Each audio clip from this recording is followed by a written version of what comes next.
The stomach and the liver share a biological highway, and right now, in millions of adults over 50, problems that began in the gut are traveling that highway directly into the liver, causing damage that shows up on no obvious symptom and on no routine blood test until it has been building quietly for years. Most people think of the stomach and the liver as separate problems requiring separate conversations. The stomach bothers you after eating, so you take an antacid. The liver is something doctors check with a blood test once in a while. They feel like two different systems, two different departments, two different concerns. But the biology of the digestive system tells a completely different story. The stomach, the intestines, and the liver are not separate departments. They are one interconnected system, sharing blood supply, sharing immune signaling, sharing the consequences of everything that goes wrong at any point along the route. And what is going wrong in the stomach and gut of a very large number of adults over 50 is sending a continuous stream of damaging signals directly to the liver, signals that the liver absorbs, compensates for, and eventually begins to fail under. Today, we are going to trace that connection step by step, and then talk about what the research shows actually fixes it. Your liver is not failing on its own. In most cases, something upstream in the gut has been sending it damage for years before it shows up anywhere a doctor looks. Think about how many adults over 50 deal with some form of digestive discomfort on a regular basis. Bloating that arrives after meals with a predictability that has become normal. A heaviness in the abdomen that was not there 10 years ago. Irregular bowel habits that fluctuate without a clear reason. Foods that used to cause no problem now creating discomfort that did not exist before. Most people manage these symptoms with adjustments, avoiding certain foods, taking something for the bloating, eating smaller meals, and they accept the discomfort as part of a changing body. What most of them do not know is that those gut symptoms may not just be a digestive inconvenience. They may be the surface expression of a gut environment that is simultaneously, silently, sending inflammatory signals to the liver that are doing damage of a completely different category. Here is what we are going to cover today. The gut and the liver communicate through one of the most important and most consequential biological pathways in the human body, a connection called the gut-liver axis. We are going to look at exactly how stomach and intestinal problems after 50 damage the liver through this axis, what the most dangerous mechanisms are, and then, because this video is also about solutions, what research has identified as the most effective ways to repair the gut-liver connection and protect the liver from the damage that an unhealthy gut sends its way. Problems and solutions together. That is what today is about. By the end of this video, you will understand a biological connection between gut health and liver health that most people over 50 have never been told exists. And you will have a clear, research-grounded picture of the specific steps that interrupt the damage and begin the repair. That understanding changes how you think about both organs permanently. The gut-liver axis, the highway between two organs most people never knew was there. To understand how stomach and gut problems damage the liver, we need to first understand the anatomical and physiological connection that makes this damage possible. It is called the gut-liver axis, a bidirectional communication system between the gastrointestinal tract and the liver that operates through blood flow, immune signaling, hormonal messaging, and the metabolic products of the gut microbiome. The most fundamental component of this axis is the portal vein, one of the largest blood vessels in the body and the most direct route between the gut and the liver. The portal vein collects blood from the entire gastrointestinal tract, the stomach, the small intestine, and the large intestine, and delivers it directly to the liver before it enters general circulation. This means that everything absorbed from the gut, nutrients, toxins, bacterial products, inflammatory molecules, metabolic byproducts, arrives at the liver first, in high concentration, before being diluted into the general bloodstream. The liver receives this portal blood and processes it, filtering out harmful compounds, metabolizing nutrients, neutralizing toxins, and making decisions about what gets passed into general circulation and what gets broken down and eliminated. This arrangement makes the liver the primary defender of the body against whatever comes through the gut. In a healthy gut, What comes through is predominantly nutrients, beneficial microbial metabolites, and a manageable level of bacterial products that the liver handles without difficulty. But when the gut is unhealthy, when the gut microbiome is disrupted, when the intestinal barrier is compromised, when the stomach is inflamed and its protective functions are impaired, the portal vein delivers a very different cargo. It delivers bacterial toxins, inflammatory molecules, metabolic waste products, and compounds that the liver must work harder and harder to neutralize. And it is this sustained increase in the toxic and inflammatory load arriving through the portal vein that drives the progression from gut problems to liver damage. After 50, the gut-liver axis operates in an increasingly compromised context.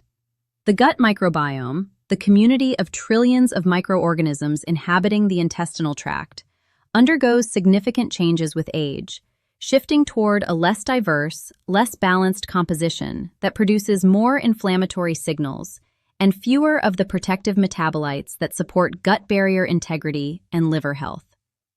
The intestinal barrier, the single-cell thick lining of the gut that controls what passes from the intestinal contents into the bloodstream, becomes more permeable with age, a condition increasingly referred to as leaky gut in research settings, which allows bacterial products and inflammatory compounds to enter the portal circulation at rates that a younger, healthier gut barrier would not permit. And the liver itself, as previously discussed, accumulates age-related changes in its filtration capacity, inflammatory response, and regenerative ability, making it less equipped to handle the increased toxic load that the aging gut sends its way.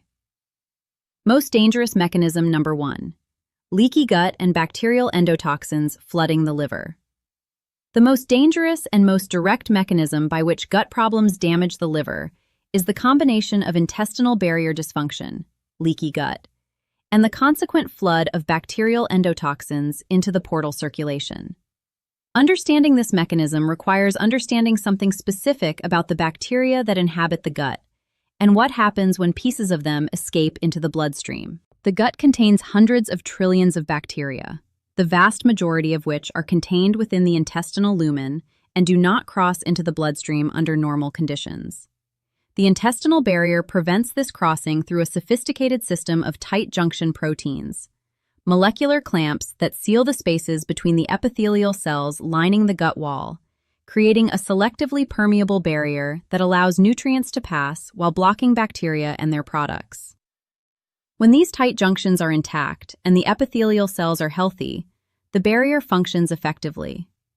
When they are disrupted by inflammatory conditions, by dysbiosis, by chronic alcohol use, by a diet high in processed foods and low in fiber, by chronic stress, by certain medications, and by the age-related changes already described, the barrier becomes permeable to things it should be blocking. The most consequential of these things are lipopolysaccharides, also called LPS or bacterial endotoxins, which are structural components of the outer membrane of gram-negative bacteria that make up a large proportion of the gut microbiome. LPS molecules are among the most potent activators of the innate immune system known to biology. When LPS leaks through a compromised gut barrier into the portal blood, it arrives at the liver and is recognized by specialized immune receptors, particularly a receptor called TLR4 on the liver's resident immune cells, called Kupffer cells. Kupffer cells respond to LPS by activating a powerful inflammatory response, releasing pro-inflammatory cytokines, generating oxidative stress within the liver tissue, and triggering inflammatory pathways that damage liver cells. In a person with occasional transient gut barrier disruption, this Kupffer cell response is appropriate and self-limiting. The liver handles the LPS load, clears the toxins, resolves the inflammation, and returns to normal function. But in a person with chronic, persistent gut barrier dysfunction, which is precisely what the combination of aging, dysbiosis, poor diet, and chronic stress produces in many adults over 50, the LPS is arriving continuously. The Kupffer cells are chronically activated. The liver is in a state of persistent, low-grade inflammation, driven by the relentless arrival of bacterial endotoxins from a gut that is no longer keeping them contained. And this chronic hepatic inflammation, driven not by alcohol, not by a virus, but by the gut's own bacteria leaking through a damaged wall, is now recognized as a major driver of non-alcoholic fatty liver disease, non-alcoholic steatohepatitis, and progressive liver fibrosis in adults over 50. Research has shown that restoring gut barrier integrity through dietary fiber, fermented foods, and reduction of gut-disrupting inputs produces measurable reductions in circulating LPS levels and liver inflammatory markers within 8 to 12 weeks of consistent change. The gut barrier is not permanently broken. It is highly responsive to the right nutritional environment. Most dangerous mechanism number 2, dysbiosis and the loss of protective microbial metabolites. The second mechanism by which gut problems damage the liver operates through the disruption of the gut microbiome itself. Specifically, the loss of the beneficial bacterial species that produce metabolites the liver depends on for its own health, and the overgrowth of bacterial species that produce metabolites that are directly hepatotoxic. The gut microbiome is not simply a collection of organisms that happens to live in the intestine. It is a metabolically active community that produces thousands of bioactive compounds, many of which travel through the portal vein to the liver and exert specific, well-documented effects on liver function. Among the most important of these are short-chain fatty acids, particularly butyrate, propionate, and acetate, produced when beneficial bacteria ferment dietary fiber. Butyrate is the primary energy source for the cells lining the colon and is critical for maintaining gut barrier integrity. It directly feeds the tight junction proteins that keep the barrier sealed. Propionate and acetate travel to the liver and regulate glucose production, fat metabolism, and the inflammatory state of the liver's immune cells. A gut microbiome rich in the fiber-fermenting bacteria that produce these short-chain fatty acids is a gut microbiome that is actively protecting the liver through its metabolic output. Dysbiosis, the disruption of the gut microbiome's normal composition and diversity, reduces the populations of these beneficial short-chain fatty acid-producing bacteria and allows the overgrowth of bacterial species whose metabolic products are harmful to the liver. Certain dysbiotic bacteria produce secondary bile acids that are directly toxic to liver cells at elevated concentrations. Others produce trimethylamine from dietary choline, which is then converted by the liver into TMAO, a compound increasingly associated with cardiovascular and metabolic disease. Dysbiotic bacterial overgrowth in the small intestine, a condition called SIBO, or small intestinal bacterial overgrowth, produces hydrogen and methane gases that cause the bloating, distension, and irregular bowel habits that so many adults over 50 experience, while simultaneously generating bacterial products that increase the gut's permeability and the liver's inflammatory burden. After 50, dysbiosis develops through multiple converging pathways. The age-related reduction in gut microbiome diversity removes the competitive balance that keeps potentially harmful species in check. A diet low in fiber removes the primary fuel source for beneficial bacteria. Antibiotic use, which becomes more common with age as infections become more frequent, disrupts the microbiome composition significantly, and full recovery after each course of antibiotics becomes less complete with each subsequent disruption. Proton pump inhibitors alter the pH environment of the upper gastrointestinal tract, creating conditions more favorable to bacterial overgrowth. And chronic stress reduces the secretion of protective gut peptides and alters gut motility in ways that further promote dysbiosis. The liver receives the metabolic output of whatever community of bacteria inhabits the gut. Whether that output is a stream of protective short-chain fatty acids from a diverse, fiber-fed microbiome, or a stream of inflammatory endotoxins, harmful secondary bile acids, and gut permeability-increasing compounds from a dysbiotic one.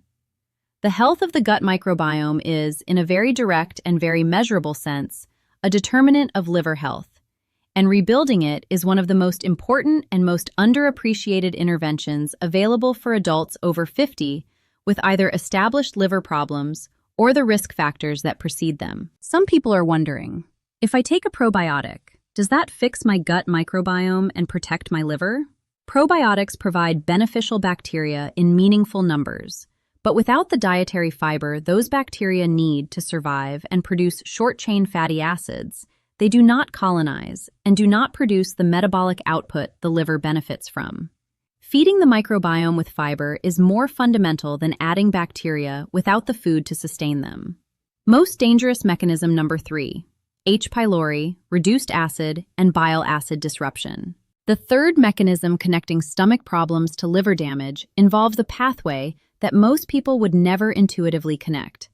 The disruption of stomach acid and bile acid metabolism that occurs when the stomach is infected with H. pylori, when atrophic gastritis has reduced acid production, or when long-term proton pump inhibitor use has suppressed acid artificially.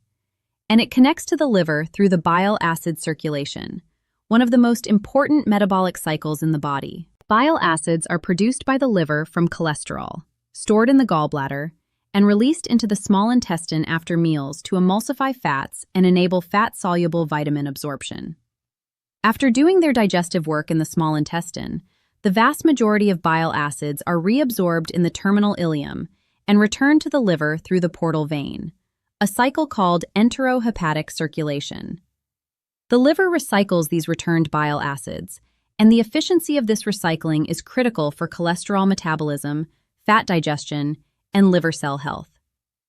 Bile acids also act as signaling molecules.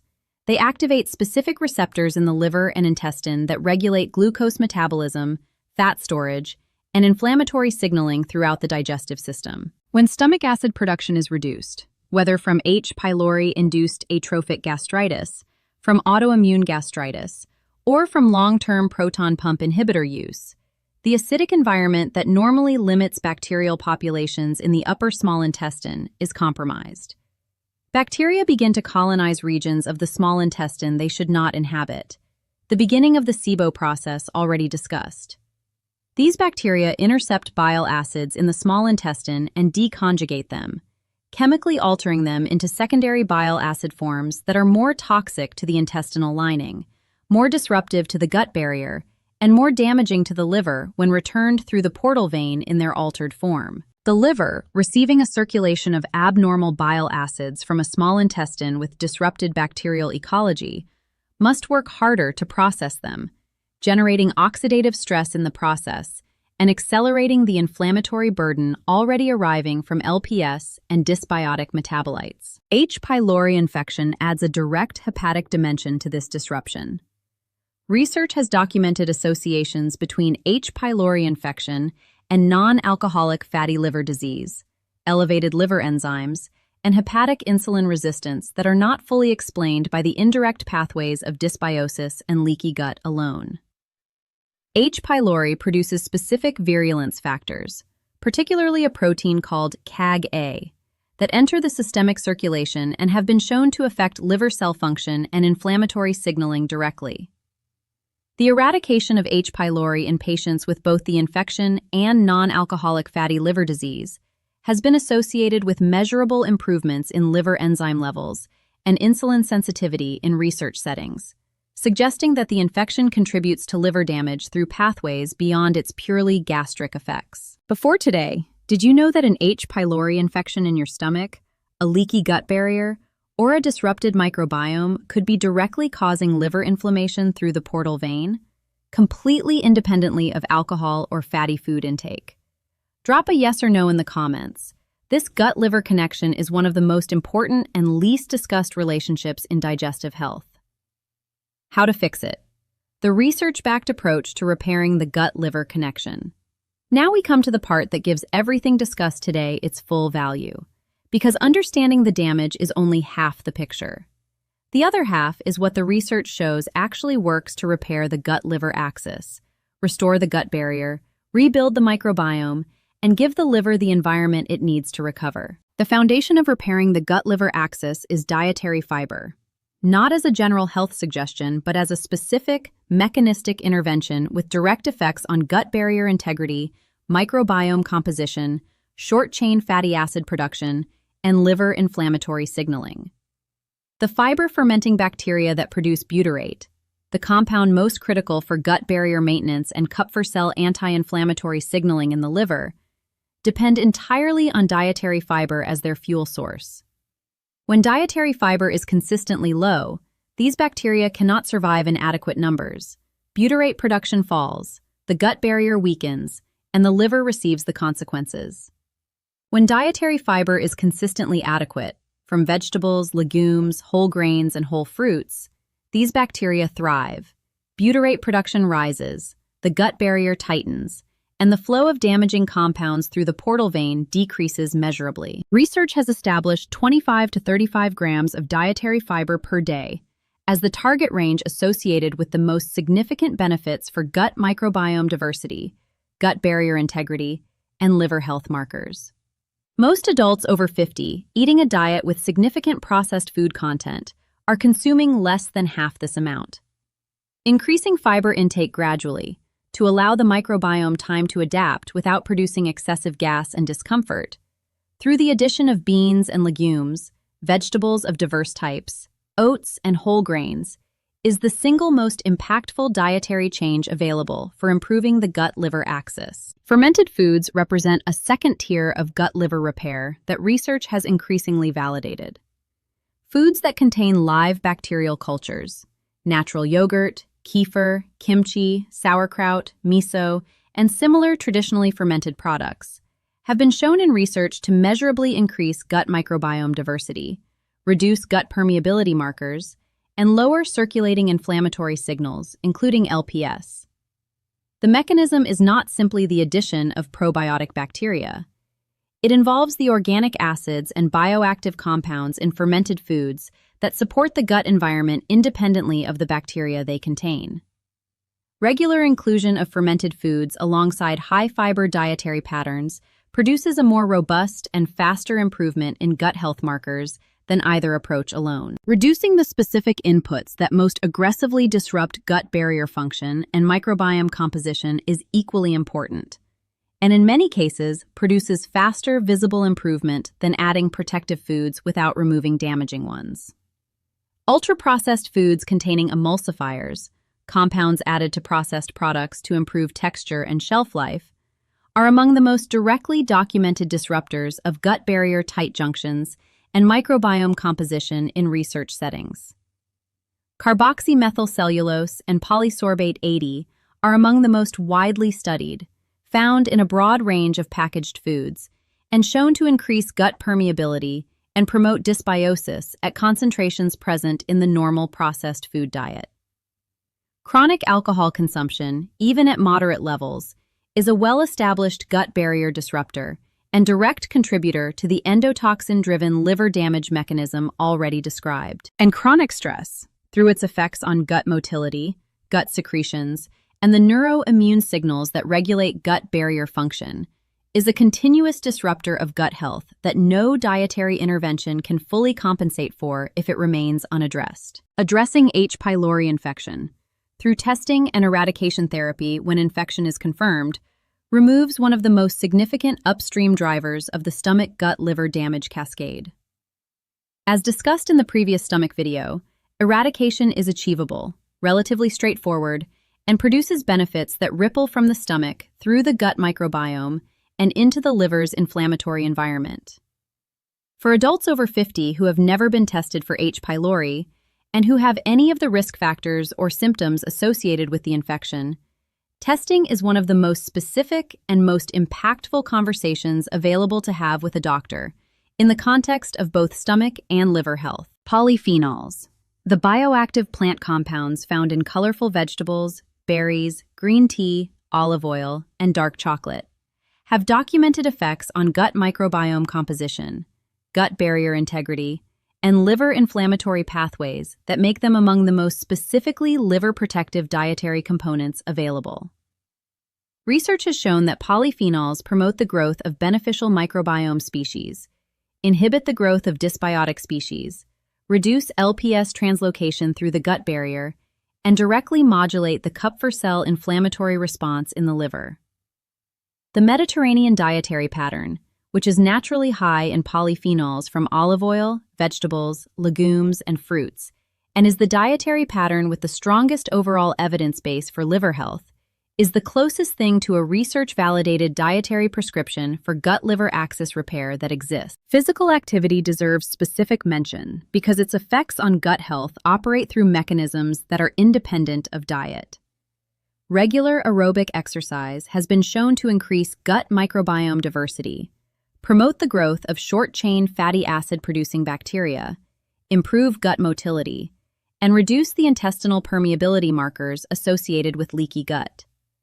The mechanism involves the anti-inflammatory myokines released by contracting muscle, the improvement in intestinal blood flow with exercise, and the regulatory effects of physical activity on the gut's enteric nervous system.